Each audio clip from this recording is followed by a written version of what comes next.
एकदम झकास चवीची मस्त भाजी आणि तीही अगदी झटपट होणारी. अवघ्या 15 ते 20 मिनिटात सुपर यमी पनीर मसाला.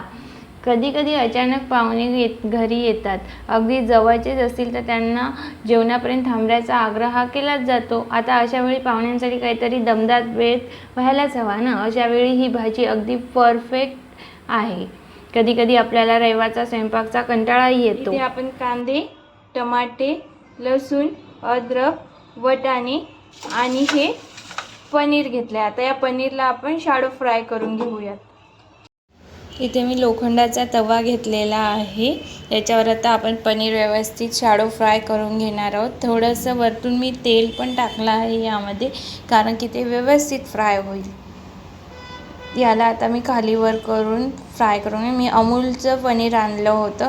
ते फारच नरम होतं, त्यामुळे त्याचे थोडेसे इथे तुकडे होत होते हात लावला तरी. तुम्ही बघा इथे हे शॅलो फ्राय झाला आहे व्यवस्थित.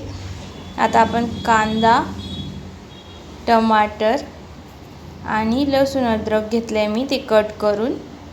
तर आता याला आपण तव्यावर फ्राय करूया. इथे मी लोखंडाचा तवाच घेतला आहे, कारण की इथे माझ्याकडे पातळ होता तर हे व्यवस्थित भाजल्या जाते. तर मी सर्वप्रथम पहिले आता इथे कांदा भाजून घेणार आहे.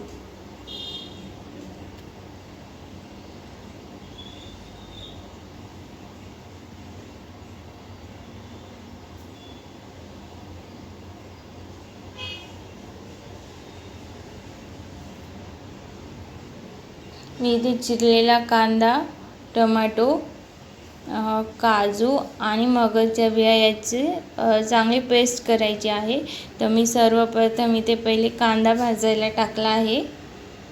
कांदा जसा जसा गुलाबी होईल तसं तसं म्हणजे सोनेरी होईल, त्याप्रमाणे आपल्याला चव ही चांगली लागते. तर इथे तुम्ही बघू शकता माझा कांदा हा सोनेरी जो होत आला आहे. यात मी आता थोडेसे वरतून तेल टाकणार आहे. जो काही कांदा तो कच्चा कुठे राहिला असेल तर तोही व्यवस्थित पूर्णपणे भाजला जाईल.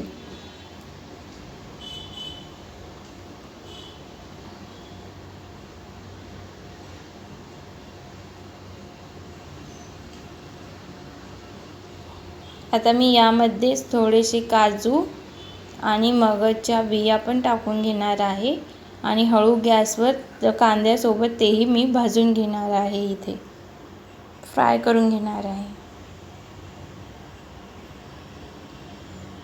4-5 काजू घेतले तुम्ही आणि मगजच्या 10-12 बिया तरीही चालतात. असं काही नाही की जास्तच काजू असायला हवे. इथे आता आपण हे सर्व व्यवस्थित असं फ्राय करून घेतलेलं आहे. त्याचप्रमाणे आता टमाटर आणि थोडासा खडा मसाला आपण इथे फ्राय करून घेऊया. इथे टमाटर पण फ्राय झालेला आहे. मी आता गॅस बंद करून घेतला आहे. आता आपण याची सर्व जे काही कांदा, काजू, टमाटर याची पेस्ट करून घेणार आहोत मिक्सरमध्ये. तुम्ही त्या भांड्यामध्ये तेल टाकून घ्यायचं आहे. 2 चमचे. आपल्या भाजी किती ग्रेव्हीला लागेल त्याप्रमाणे कमी जास्त. इथे मी पुन्हा थोडेसे तूप टाकलं आहे तेलामध्ये. आपण पहिले तूप टाकलं तर तूप हे तेलाला लागून ते जळण्यासारख्या थोडासा येते, म्हणून मी तेल टाकल्यानंतर तूप टाकलं आहे याच्यामध्ये.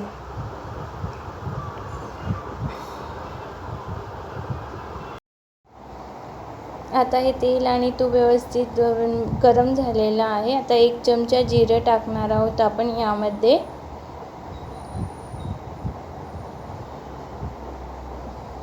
थोडेसे असं तेजपत्ताही टाकणार आहोत आणि हिरवी मिरची आणि जी काही आपण पेस्ट बनवली होती कांदा, काजू, मगजच्या बिया आणि टमाटरची, ती पण आपण तेलामध्ये फ्राय करून घेणार आहोत. इथे दोन्ही पण तेल सुटेपर्यंत आपण याला दोन्ही व्यवस्थित. तुम्ही बघू शकता आता याला हळूहळू तेल सुटतं. फ्राय झालं की नेहमी हा मसाला कधी पण आपण हळू गॅसवरच करावा, कारण की तो व्यवस्थित फ्राय होतो आणि चवही चांगली लागते त्याची. नंतर मी यामध्ये टमाटरची प्युरी टाकून घेणार आहे. तिखट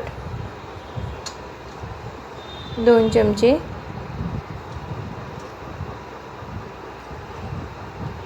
हळद टाकायची आहे थोडीशी,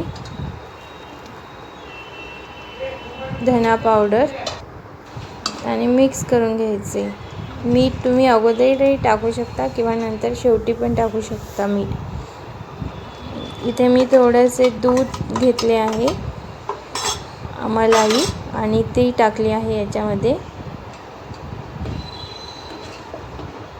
ग्रेव्हीमध्ये व्यवस्थित आता मिक्स करून घेणार आहे आपण ही. हा गरम मसाला 1 चमचा पोहे खायचा,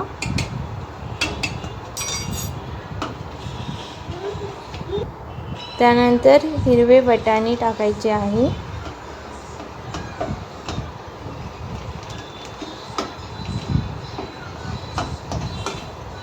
पनीरही टाकून घ्यायचं आहे आता यामध्ये आणि याला व्यवस्थित मिक्स करून घेऊया आता आपण.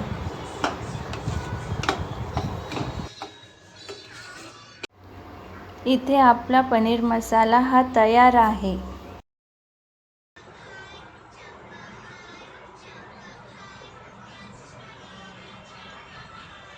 कृपया माझ्या यूट्यूब चॅनलला सबस्क्राईब करा आणि नवीन व्हिडिओच्या अधिक माहितीसाठी बेल आयकॉन प्रेस करा. जर तुम्हाला हा व्हिडिओ आवडला असेल तर कृपया लाईक करा आणि तुमच्या मित्रांबरोबर शेअर करा. आपल्या प्रतिक्रिया आमच्यासाठी खूप महत्त्वाच्या आहे.